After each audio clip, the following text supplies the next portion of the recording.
Hey now, welcome to Preview Review for the Daily Flash. I am Matt Doolittle bringing you a little sneak peek while I speak geek. Well, guys, I got the chance to see an interesting movie. Wasn't one that was really on my radar, but I'm really glad I did get to see it. And it was Death of a Unicorn. Comes out this week. It's got Jenna Ortega. It's got the lovely, just beautiful Paul Rudd. Will Poulter's in it. You've seen him in a bunch of stuff lately. Directed by Alan Sharfman. It's a fun film. Definitely an interesting take on unicorns and what to do. Basically, the background is pharmaceutical company. Go figure. Basically gets a hold of this unicorn. They find out that its blood can cure cancer. And so now they just want to harvest the crap out of it.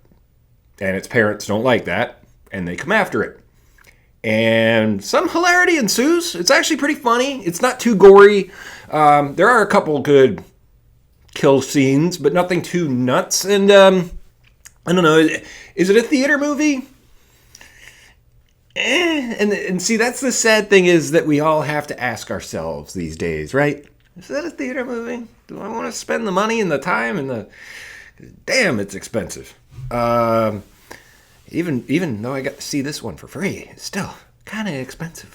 I would say so. It's a fun little date night movie if you're into this type of stuff. It's not really a whodunit thing. It's more of a mystical look into kind of just parents getting revenge on them hitting their unicorn. A little weird, gets into some stuff that's been in the news. See, there's one of the kill scenes. As far as goes with the pharmaceutical company. So if you're not into that, maybe avoid this one. But it's a fun retelling of a mystical character. And you know what? I will give them this. This is an A24, so of course they just wave their wand at whatever and it's good. It's something new. This isn't a remake. This isn't something that... they're retelling or an animation to a live action, which we'll get to in a second. This is an actual original story, which I can freaking appreciate finally. The characters are great. Not a lot of big sets, as with A24. They don't even show the unicorn all that much. You kind of see its head and stuff. A lot of physical acting and things like that. There are a couple of cool scenes in the manor. Felt very Jurassic World. Is it the Fallen Kingdom or the Dominion? I don't remember. Those last two were so bad. So yeah, go check this out. Kind of a mass release, but they're really trying to get people out. This is one of those let's try to get people into theaters things. I don't think you're going to see this hit streaming too quick, but that might be a fun little spring break movie for all you spring breaky kids. Yes.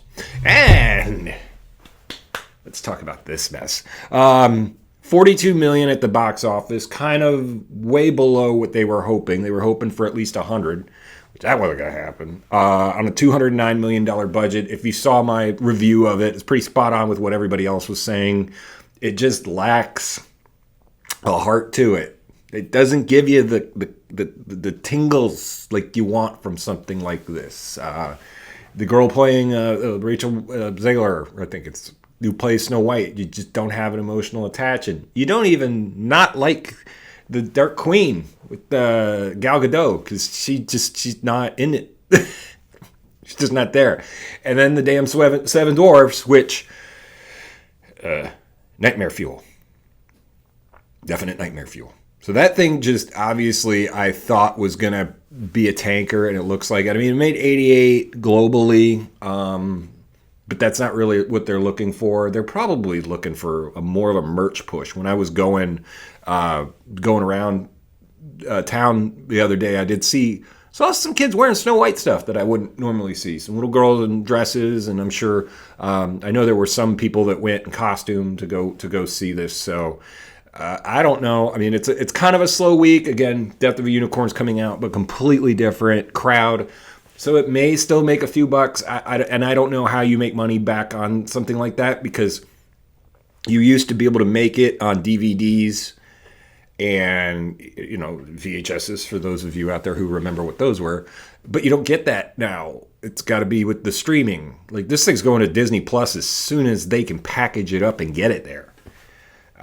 I think they just want to get it on there, see how many clicks they can get for it, because nobody's buying Disney Plus for this. By the way, if you get to see Daredevil, freaking awesome. I've got an episode in the queue waiting for me today. So let me know what you think. Hit me up in the comments. Let me know what you thought of Snow White if you saw it. If you're going to go see Death of a Unicorn, I encourage it. It was a fun film. Now, one other thing we want to talk about today, and it's a theme park story. 'Tis Epic Universe, my friends. Epic Universe at Universal is getting ready. Coming up on May. They've been in previews with friends and family and some influencers who snuck their way in with that. At least they haven't.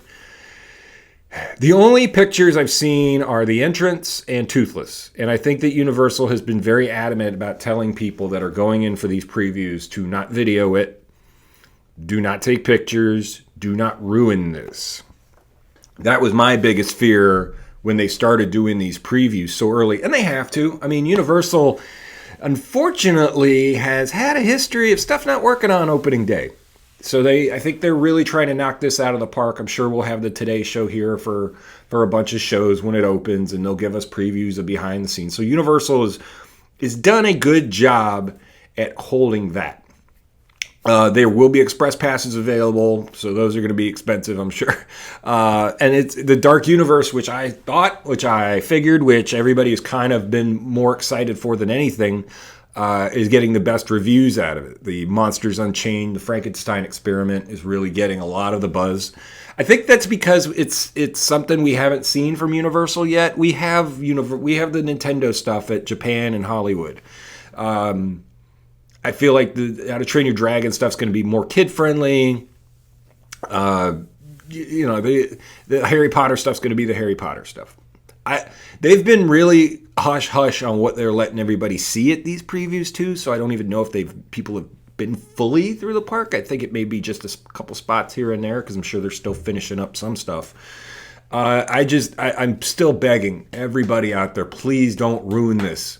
I don't want a POV ride view. I don't want you poo-pooing on the damn thing before anybody can walk in there, because that's sadly what that influencer area has done. Now, I've said who my favorite kind of 3 or 4 out there are, and they're all pretty always respectful.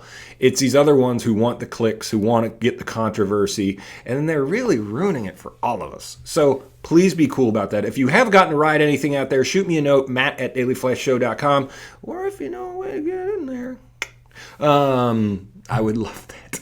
I am so desperate to get in over there. It's insane. I almost want to go back to working there at Horror Nights. Just be like, hey, can I go over there now? Can I see that real quick? Okay, cool. Bye. I'm sure they're going to have a lot of people actually doing that. So let me know what you think. Hit me up in the comments. Like, share, do all that fun stuff. Shoot me a note, matt@dailyflashshow.com, with more of what you'd like to see on here. We are growing the show. Daily Flash has got some new stuff coming along as well. So we're building our internet social community, our YouTube, everything like that. So make sure you please share, like, subscribe, do all that fun stuff, and let us know what you want to see. So until next time, peace and love. Peace and love.